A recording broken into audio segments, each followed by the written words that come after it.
जब 15 सांसद मिलकर पटना के डीएम को, पटना के एसएसपी को, पटना सिटी के एसओ को, जो तमाम अधिकारी हैं उनको जब सवाल जवाब करेंगे तो उनकी खटिया खड़ी हो जाएगी। 15 सांसदों की एक समिति होती है जिसको कहते हैं विशेषाधिकार हनन समिति।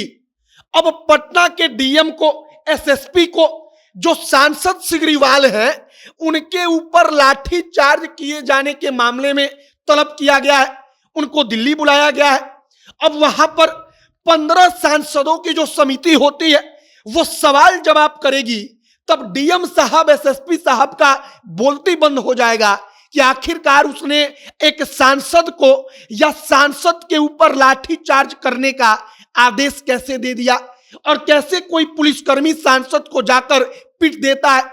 अब क्या कुछ वहां पर होगा, नियम कानून क्या है, सब पर आगे बातचीत करेंगे। बाकी नमस्कार, मेरा नाम है मोहित कुमार सिंह और आप जनता जंक्शन देख रहे हैं। सबसे पहले विशेषाधिकार हनन समिति को समझिए।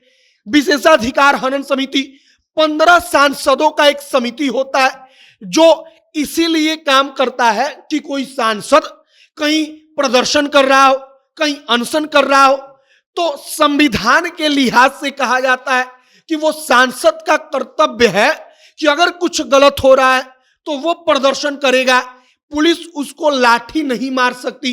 लेकिन पटना में क्या हुआ, सांसद हैं सिग्रीवाल, उनको लाठी से पीटा गया। अब एक और बात यहां पर आती है, मान लीजिए कि अगर भारत के प्रधानमंत्री को कोई एक थप्पड़ मारे, किसी राज्य के मुख्यमंत्री को कोई एक थप्पड़ मारे, तो वो गरिमा की बात होती है उस पद का। ठीक इसी प्रकार से अगर सांसद को सड़क पर पुलिस दौड़ाकर मारती है तो वो संसद की गरिमा का प्रश्न होता है। और इसी कारण से कोई भी सांसद जब पुलिस के सामने होता है तो पुलिस उसको अपनी गाड़ी में बिठाकर वहां से लेकर चली जाती है, लेकिन पुलिस लाठी नहीं चलाती। लेकिन पटना में हो उल्टा गया, सांसद सिग्रीवाल को पीटा गया। वो जाते हैं संसद भवन में, जाकर अपना वीडियो, अपना फोटो सब कुछ दिखाते हैं, बताते हैं कि उनके साथ क्या कुछ हुआ, और इसके बाद नोटिस जारी होता है। अब नोटिस 7 अधिकारियों को जारी हुआ, इसके बारे में आप जान चुके होंगे, लेकिन अब हम आपको बताते हैं कि वहां पर क्या क्या होगा।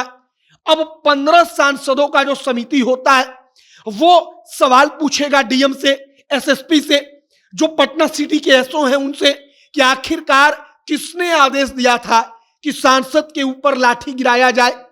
अब वहां पर दुर्भावना को जो समिति होती है वो देखेगी कि आखिरकार अधिकारियों का कोई दुर्भावना तो नहीं था, जानबूझकर तो नहीं कहा गया कि अब सांसद को जाकर पीटिए। और अगर यह सब कुछ होता है और समिति को लगता है कि वाकई में जानबूझकर सांसद को पीटा गया, तब इसको संसद की गरिमा से जोड़कर डिपार्टमेंट को वो अनुशंसा करेगी कि आप इस अधिकारी के ऊपर, डीएम के ऊपर, एसएसपी के ऊपर तत्काल कार्रवाई कीजिए, और उसके बाद वो डिपार्टमेंट कार्रवाई करेगा। फिलहाल संसद भवन में जो विशेषाधिकार हनन समिति होती है उसमें 15 सांसदों का एक टीम होता है। जो 15 सांसद अब जो पटना के डीएम है, एसएसपी हैं, इन तमाम लोगों की खटिया खड़ी करेंगे अपने सवाल जवाब से। सवाल पूछेंगे कि आखिरकार आपने कैसे आदेश दिया, आपने आदेश नहीं दिया तो कोई पुलिस वाला इतनी हिमाकत कैसे कर सकता है कि वो किसी सांसद को सड़क पर तब जाकर पीटे जब वो चिल्ला चिल्लाकर कह रहा हो कि हम सांसद हैं, और उसके साथ वाई कैटेगरी की सुरक्षा हो। अब आगे देखते रहिए कि क्या कुछ होता है, लेकिन फिलहाल क्या कुछ होगा, क्या कुछ होता है, इसकी कहानी हमने आपको बता दी। आपकी क्या प्रतिक्रिया है कमेंट बॉक्स में लिखकर बताइएगा। आगे जो भी तमाम जानकारी, जो भी इससे जुड़ा हुआ अपडेट आएगा, सब कुछ आप तक पहुंचाएंगे। तमाम खबरों के लिए हमारे साथ बने रहिएगा। कैमरे से विशाल खड़े हैं और मैं मोहित कुमार सिंह। बहुत बहुत धन्यवाद।